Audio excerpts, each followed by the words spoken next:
عسلامة، مرحبا بكم. وصفتنا اليوم دوارة على الطريقة الصفاقسية، كل بلاد ورطالها. ان شاء الله تكون تعجبكم وصفتي. تابعوني على قناة كويزين مريوة. مكونات وصفتنا اليوم: عندنا 6 رباطي سلق قصصتهم صغيرات، عندي 6 رباطي معدنوس قصصتهم صغيرات، عندي 3 روس بصل قصصتهم صغيرات، عندنا 1.5 كيلو من زيت الزيتونة، نعناع شايح، برغل، فلفل احمر، كركب، فلفل اكحل، الملح.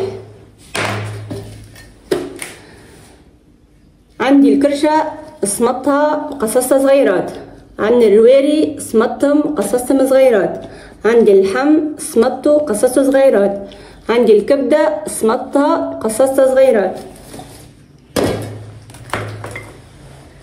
عندي هذا المبار باش نرص فيه الدوارة، وهذايا المنديل باش نعمل عصيبنات،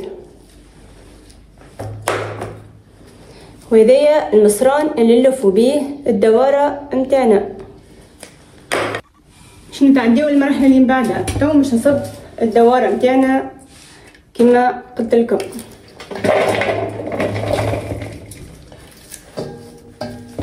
باش نفوحها،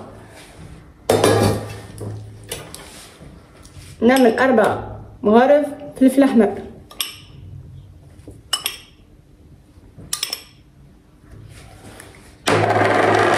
مغرفة مكومة كركب، مغرفة فلفل اكحل ماكلة، مغرفة ماكلة نعناع شايح،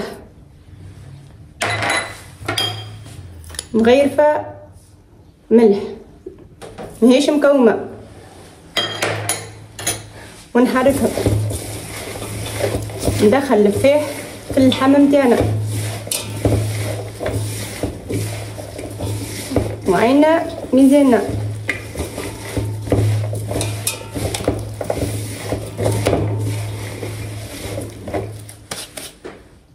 نصب زيت الزيتونة متاعنا ونحركها.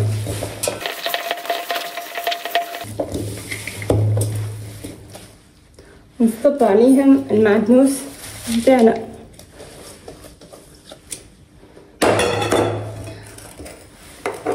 نصب السلق متاعنا،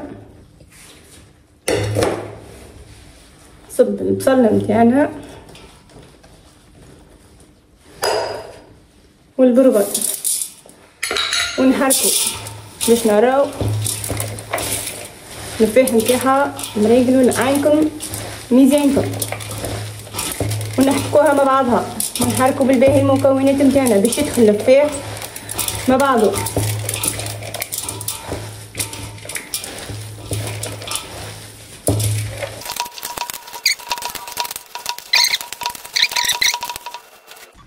تو باش نعملو العصبات. هذايا المنديل متاعنا باش نوريكم كيفاش نعصبنو. نعملوها على كف اليد، ونخليو الدوارة متاعنا في المنديل،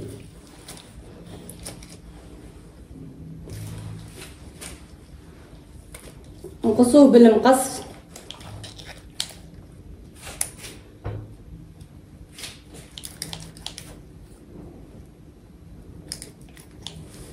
ونكمدو عليها.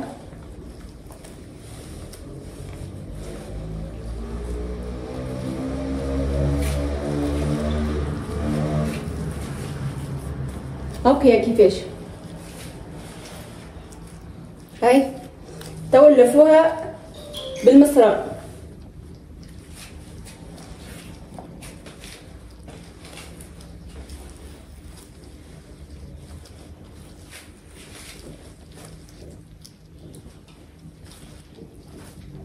شفتوها كيفاش محلاها؟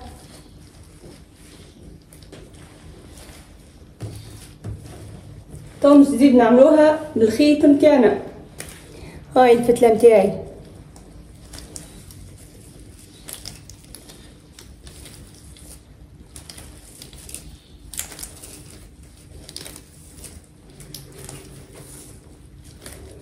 نقرطوها بالباهي باش كيف نطيبوها ما تتحللناش.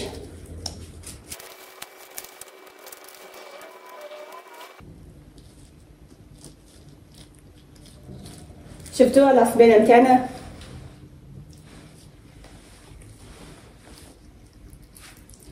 تو مش نرصو معكم المبعر متاعنا.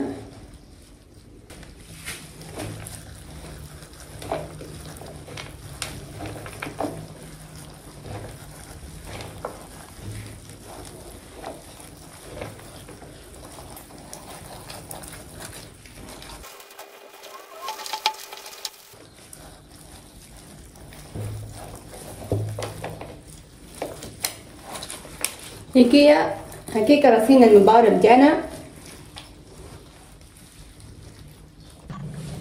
توا كملت عصبنت الدوار متاعي، شفتوهم احلاهم كالكعبة كي يختها. ان شاء الله تكون تعجبكم الوصفة متاعنا.